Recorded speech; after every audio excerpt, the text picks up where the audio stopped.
Hello and welcome to History of the Netherlands. It is that time of year again where we are coming up with excuses. This time they're somewhat legit. Due to a combination of getting COVID, having broken computers, and going on summer holidays, we will not be able to get another episode of History of the Netherlands out until the end of July. Yes, I can hear your boos from here. You can throw your tomatoes at us now. Luckily for us, though, we have been making podcasts for ages and have quite a large back catalogue. Many of you will be well aware of this, and we understand that your tomatoes at this point will be the most rotten. But we have also picked up a lot more listeners lately, and we're sure that many of you will not have heard this before. Our first foray into podcasting was in January 2017 in the form of a show called Stuff What You Tell Me. This show focused on the role of revolt and rebellion in history. We made a series of episodes for that podcast called The Unfortunate Voyage of the Batavia. These episodes recount the wild and infamous story of the Dutch East India Company ship Batavia.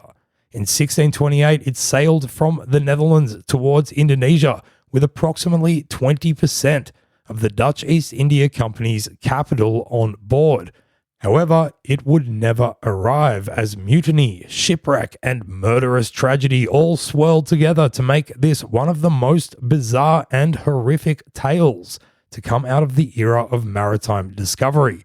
This is one of our favorite pieces of work that we ever made, and we've definitely told listeners in the past to go and listen to it, but we've never actually put it up on the History of the Netherlands feed. And now, well, it feels like the right time to do so. There are 9 episodes in total, which mean that we will put up 2 a week so that you and the algorithms which control our lives do not forget that we exist. The style and the music on these episodes are different, but you will notice that the voice is the same, albeit possibly somewhat less worn than these days. So, we hope you enjoy this, and of course, feel free to check out the other stories we told in our Stuff What You Tell Me catalog, which you can find on our website, republicofamsterdamradio.com. We'll have a new episode of History of the Netherlands as soon as possible, but for now, The Unfortunate Voyage of the Batavia. Think about these smells: cinnamon, nutmeg, cloves. It's like the early stages of making a curry. But yeah, get these smells in your mind, so to speak. Okay, now throw in the smell of tobacco. Not the smell of cigarette smoke, but the smell of fresh cut and uncut tobacco. If you're not certain about this, ask a university student the next time you see one if you can smell their pouch. Provided, of course, that's not too weird a question. Stuff it. Throw in the cigarette smoke scent as well. So you've got all of these smells blended together nicely. There are so many others we can put in, but for brevity's sake, we'll add just one more. Probably the most important and the most domineering amidst this whole delicious blend. It's like the primer or the base scent upon which all others are impressed. It's the smell of shit. Just putrid, unadulterated, dense, and overbearing wafts of waste. The smell of tens of thousands of humans living amidst each other and amidst tens of thousands of animals in a close urban proximity, not washing that often, and with nothing like a modern sewerage system. These tens of thousands of smelly people live in a city that is interwoven with canals. Many kilometers of stagnant, disgusting canal water filled with the effluence of the city's living beings. So yeah, that smell of shit you were imagining, you can probably double or even triple it in intensity. If you've been living at the time, I suppose, you would have been accustomed to it. But for us, if we went back to this time, safe to say, we would be constantly retching from the stench. But really, before we begin this series' amazing story of resistance and rebellion, it's worth paying homage to the sense and the sensory elements of the past. As we weave our way through this tale, we're going to try something a bit different. We'll keep in mind the sensory elements that so often get lost in the conveying and the understanding of history. The sights, the smells, the noises, and the feelings that were a part of everyday life. I also want to give thanks to modern sewerage and hygiene, and to the fact that we are lucky enough to live in a time where we can more easily know what cinnamon smells like when it is not blended against the overbearing odor of excrement. Welcome to Stuff What You Tell Me. This is our second series, The Unfortunate Voyage of the Batavia. Episode 1, A Sense of the Past. This episode is brought to you by noses. The Romans had them roaming all over their faces.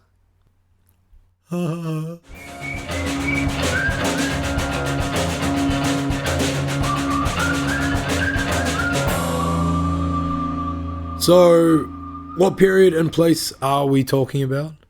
Well, the year is 1628, and that city I mentioned, with all those stinking canals and smelly people, that city is Amsterdam.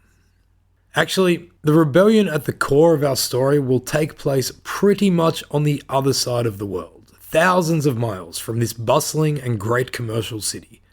But it is here that we must begin. In the previous 40 years, Amsterdam's population had expanded threefold. At this time, over 100,000 people now called the harbour town their home. Its meteoric rise had many and complex causes, but there are a few main ones that we need to talk about, just to set the context of this tale. Amsterdam, by this stage, was the capital city of a self-proclaimed new country, the 7 united provinces of the Netherlands. In our last series on Martin Luther, we spoke about the Holy Roman Empire and how in the temporal realm its administration had been divided into imperial circles. The whole of what was considered the Netherlands, which included roughly today's Netherlands, Belgium, and, believe it or not, Luxembourg, they were all actually within what was called the Duchy of Burgundy. So when I talk of the Netherlands at this point, I am including Belgium. I'm sorry, Belgians. I know it hurts, but it won't last long, as you well know. All of this was a part of the Burgundian imperial circle within the Holy Roman Empire. The Duke of Burgundy from 1506 until his abdication in 1555 was a guy that we met in the last series, a pretty important fella actually. He was Charles V, the emperor who had sat in judgment over Luther at the Diet of Worms. Charles had been born in Ghent, in Belgium, which is a great town that everybody should visit and drink lots of delicious beer in. His inheritance was bloody hefty. His titles included not only the Holy Roman Emperor and Duke of Burgundy, but also the King of the Romans, King of Italy, Archduke of Austria, King of Spain, and Lord of the Netherlands. Pretty good resume. During all of Charles's reign as emperor, he was dealing with a world in tumult, thrown into chaos by Luther and other reformers, as well as some of the socio-political upheaval that we touched upon in the Luther series. I reckon Charles comes off pretty well in history, or at least that he handled all of this with reasonable ability. Although ardently Catholic, in 1555 he showed enough reason and sensibility to allow for the Peace of Augsburg to come into accord. This established that individual rulers of states in his empire could independently choose between Lutheranism and Roman Catholicism and enforce that religion amongst their subjects. Importantly though, another form of Protestantism that will become more important to us, Calvinism, was still a heresy within this accord. This was not a perfect accord, and neither was he a perfect ruler, but who is? At least he didn't go around burning too many heretics and waging too many religious wars. In fact, he was often too engaged in his kingdom of Spain, a world superpower by now, to put too much into fighting the Reformation. That's yet another reason why he did not enforce the persecution of Luther, even though he was Luther's emperor. Anyway, later on in the same year as the Peace of Augsburg, Charles abdicated his throne and titles. He had been pretty exceptional, managing to rule such a massive realm at such a weird time for over 30 years. His empire had stretched from the Black Sea to the Atlantic, undergone the biggest social changes in a millennia, and he had kept it together. Well done, Charlie boy. The question he now faced, however, was what would happen to his empire after his reign had ended. He mustn't have known anyone of legitimacy anyway, who could have done as well as he had. So he split his territories and his rule into two. He gave his son Philip the western half, Spain, parts of Italy and Burgundy, and he ensured that his brother Ferdinand ascended to the throne of the eastern part, the Holy Roman Empire itself. Philip would become Philip II, King of Spain, Felipe I, King of Portugal and the Algarves, briefly the King of England and Ireland, and, importantly to us and our story, the Duke of Burgundy and the Lord of the Netherlands. He was super Catholic, usually depicted posthumously as being a little bit weird, but more contemporaneously as handsome and graceful and quite intelligent. He was the king who would send the doomed Spanish Armada against Queen Elizabeth I's Protestant Britain. Philip's rule was one of peaks and troughs, or should I say, a peak and many troughs. He oversaw the climax of Spanish global dominance, his empire reaching across the expanding globe. In Spanish, he is known as Philip the Prudent. Despite this, however, he also ruled over 5 occurrences of state bankruptcy and the rapid decline of Spanish influence on the world stage. The main thing for us, though, is that it was against the perceived oppressive Catholic rule of Philip II that Calvinist Dutch nobles began a rebellion for Dutch independence in the 1560s that would last for 80 years. In itself, it's a great story of rebellion and struggle for freedom, but it is not our story today, so I shall tell it as succinctly as possible. When the Dutch revolt began, the Netherlands was a conglomeration of entities within a duchy ruled over by a Spaniard. By the 1580s, they had united together and were calling themselves the United Provinces of the Netherlands. By the 1620s, when our story really begins, it was the richest country on earth and on its way to becoming a country making more money than every other European country combined, which would be the case come the 1660s. So how did this incredible transformation occur? The Spanish had boots on the ground all over the Netherlands since the uprising began in the 1560s. And remember, the Netherlands includes Belgium and Luxembourg at this time. Multiple cities were razed and whole town populations were massacred over a period of time known as the Spanish Fury. Sometimes sacking cities was a deliberate part of the Spanish military strategy. At other times, however, it was the result of unpaid Spanish soldiers revolting against their king, such as in 1576, when a garrison of such soldiers sacked Antwerp and killed thousands of inhabitants in an effort to recoup money owed to them. That's right, Philip, who oversaw bankruptcy 5 times, sometimes neglected to pay his soldiers as well. Antwerp had been the wealthiest and biggest trading city in Northern Europe, and arguably the world's first truly global commercial city. It had a very large mercantile population, many of whom were Sephardic Jews, Jews from the Iberian Peninsula who had fled the Spanish Inquisition. Many of their parents and grandparents had been what were referred to as Marrano Jews, but today more politically correctly called crypto Jews. These were the Jewish populations of Spain and Portugal who, in the 1400s, had ostensibly converted to Catholicism under threat of their lives by the Spanish Inquisition. They had remained secretly Jewish, thus crypto-Judaism, and many had fled to Antwerp when it had become the main distributor of Portuguese goods in the early to mid-1500s. With business contacts around the world and expertise in luxury goods such as diamonds and tobacco, the Jewish merchant population was a demographic of Antwerp that teemed in knowledge, capital, and business acumen. Many of Antwerp's merchants were also Calvinists and other Protestants. Many would have been pro-Dutch freedom and anti-King of Spain. So when Antwerp was occupied for a second time in 1585, all these Jewish and Protestant merchants had reason to fear for their lives once again. The Spanish, though, were much kinder to Antwerp and her people in 1585 than they had been in 1576. They gave anyone who was not Catholic 2 years to get their affairs in order and leave the city. Suddenly, though, you had a large group of wealthy, experienced, and knowledgeable merchants who now needed a new home. In the north, 7 of the rebellious Dutch provinces seemed to be holding out and even turning the tide against the Spanish in this war for freedom. The Dutch are natural seafarers, and their rebel navy, known as de Gozen, put a naval blockade on Antwerp. So now this great commercial city had lost both her trade and her merchants. In seeking a new home, all these merchants fleeing the Spanish, they saw the way the wind was blowing, and they headed north. Many of them headed to Amsterdam. So this is how Amsterdam overtook Antwerp as the great trading city of the north.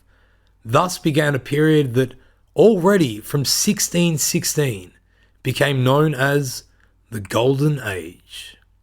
Amsterdam had turned from a middle-level and somewhat provincial but successful fishing town into the wealthiest city that had ever existed. Suddenly, this was a place of opportunity. Europe had begun to cast off the feudalism of the Middle Ages.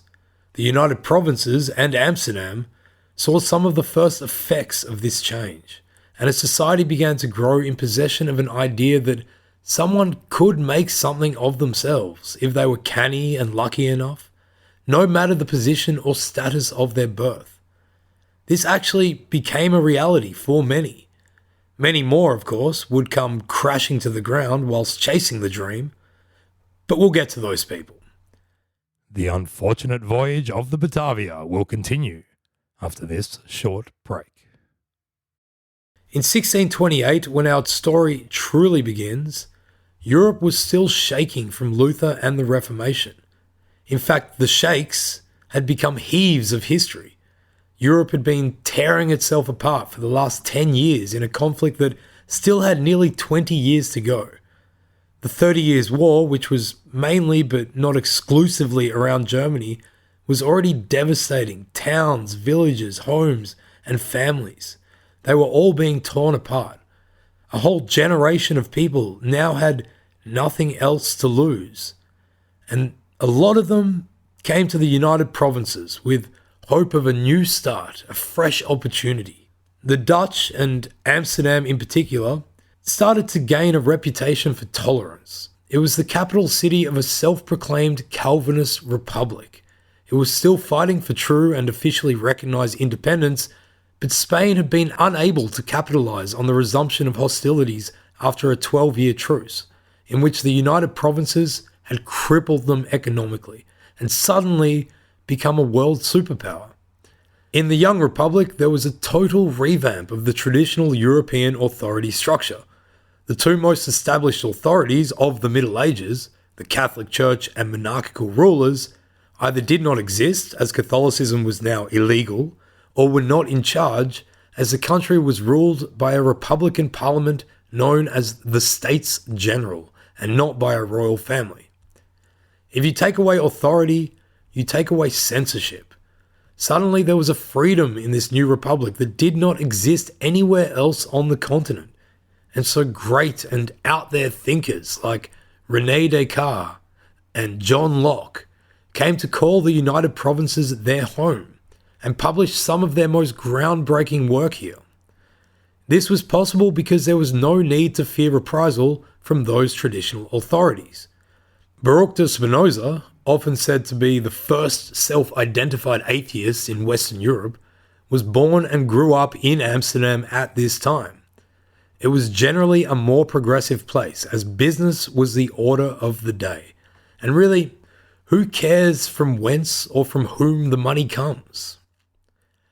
I don't want to give the false impression that there was no authority or censorship or concepts of what was and wasn't heretical or dangerous ideology. There was. But just like today, the rules were just a little bit looser in Amsterdam and the United Provinces. No harm, no foul.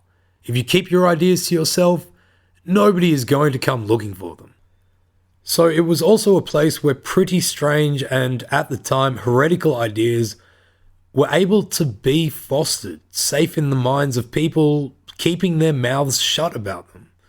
That is going to matter to us and to this story. So this was a happening, pumping city, going where no city had gone before. But it still smelled like shit and cinnamon. So keep that in mind, and let's take ourselves there and explore the city just a little bit more. We arrive in Amsterdam in the way everybody does, by ship. Coming into the great harbour in the city's north, there are a startling amount of trading ships in dock.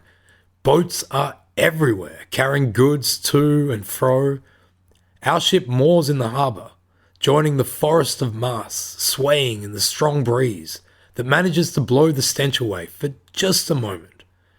We get onto our little scout boat and set off under a bridge and onto one of the canals that run into the city centre. At this time, the city is undertaking a massive urban project, the construction of 3 ring canals to run down the western edge of the city, north to south. Countless workers pull on ropes, lifting massive rocks in machines to ram huge wooden piles into the muddy ground. The crash of their hammering and the echoes of the workers' shouts are carried across town by the gusting wind. We are here for a job, like everybody else. Perhaps getting work on this massive urban project is something we could think about. We'll see how our first appointment goes, because as we head into the city, we are heading for a very important place. Our boat takes us to a new market square on the east side of the city. It is dominated by a large castle-looking building, which had been one of the old toll houses. Now, by 1628, the powerful guilds have set up their headquarters in various pointy towers that rise up along the building. Our little boat pulls up along the side of the canal. There's a muddy track barely wide enough for a horse cart to fit down. Everywhere there are people, horses, dogs, cats, rats. Countless boats drudge through the thick layer of oily scum on the water's surface. They are packed with boxes and sacks of goods that are being lifted here and there, being run to and fro. Shouting comes from all directions as people barter, bargain and haggle. Big brick warehouses line the canals, some of them leaning ominously forward over the muddy tracks. All the odorous things we spoke about at the start, cinnamon, nutmeg, cloves, and other spices like pepper, cardamom, coriander, their scents all abound. We get a whiff of tobacco as a shipment floats past us, plus much else: wood, gunpowder, grain. All of the warehouses lining all of the canals are packed with these and many other goods. Massive quantities of everything imaginable are being bought and sold, sometimes even before they've been unpacked and stored. It's enough to make you scratch your head in disbelief. Or maybe that's just the lice, because, by the way, everybody has lice. We jump off our boat amidst the hubbub and we push our way through the people scurrying everywhere on their way to the next profit margin. We make our way past the toll house and through the market square.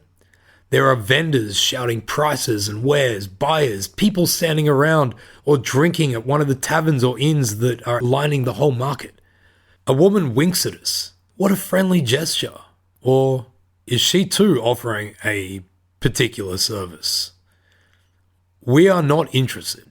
Not now anyway. Because we have an important meeting to get to with very important people. We need a job. It seems that the whole world has come here looking for something.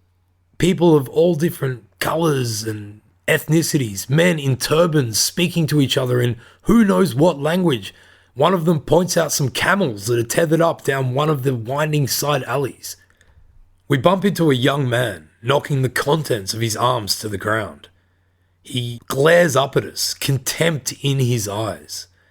He picks up some brushes and a palette, straightens himself out, gives a final glance which seems to penetrate to the soul, and walks away in a huff. Like everyone else, he's here today on business, making contacts.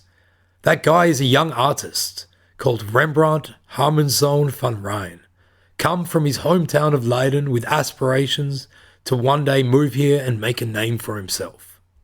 So this is the city we've been walking through, this smelly, busy metropolis of trade and flourishing art.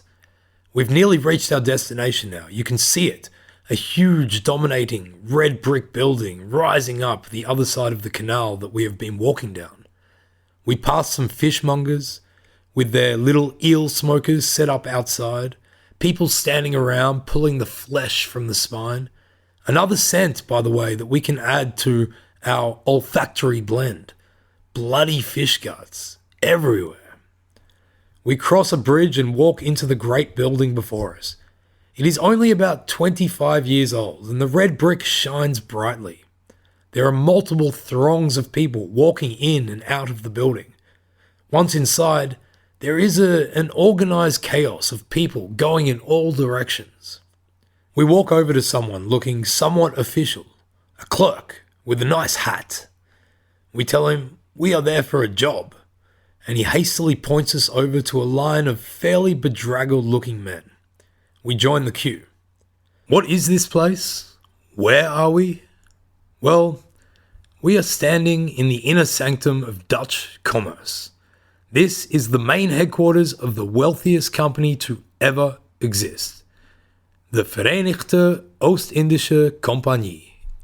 Just breaking out of character for one moment, I never want to have to say that again. So for the rest of this podcast, we are going to refer to this company by its initials as the VOC. Anyway, let's get back into it. Like everyone else scratching themselves in this line of misery, we are looking for opportunity. And the best way to find opportunity, the most available option for Europeans to find employment and a chance for something new, is to get a job with the VOC. They are the kings of the trade game, and they are going to give us an assignment. When we finally get to the end of the line, another clerk meets us briefly. He is sitting at a desk, but we remain standing. The clerk takes our name and writes it on a contract, which is for 5 years. He asks us our religion, to which we say Calvinist, and whether we have any debt, to which we say no. He pushes a paper in front of us, points to a spot, and tells us to make our mark. This we do. We are now a sailor for the VOC. Our assignment, we are told, leaves in 3 days. It is on the newest and largest ship in the company's fleet, and it will be sailing as part of a fleet to a faraway island named Java.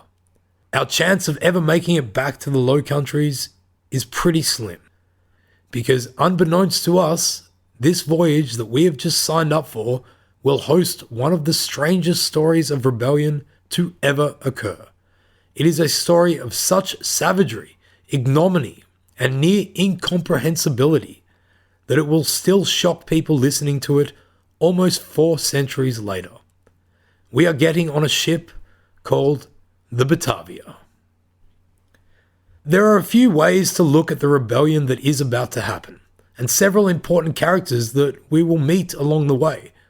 By doing so, hopefully we can gain an insight into the nature of authority and the resistance to it, and explore how these structures are established and conveyed. If we're lucky, by putting ourselves in the shoes of this sailor, we'll understand better what it was like to be a part of this world and this story. At the very least, we'll be thankful that we're just using our imagination and aren't really stuck on a foul-smelling ship in the middle of the Indian Ocean in the late 1620s. Ostensibly, this rebellion will be against the authority of the VOC. In the next episode, we are going to take a look at the organization itself, how it changed the way that money was made, and how it all largely happened in the name of better tasting food. Thanks for listening to Stuff What You Tell Me. This podcast has been produced by Julian Smith and Joe Wagasani. The music you can hear is the song Fork in the Road by the band Detroit Rebellion. Big thanks to them for letting us use it. For detailed show notes with more information, pictures, videos, and links to interesting reading, check out our website at www.stuffwhatyoutellme.com. Feel free to like our Facebook page at facebook.com/stuffwhatyoutellme and follow us on Twitter at the Stuff You Team. You are also always welcome to support the podcast by following our link to Patreon, which is up on the website. If you thought the podcast was worth a listen, please recommend it to your friends, family, or any other history nerds you know. And if you didn't, well, stuff you.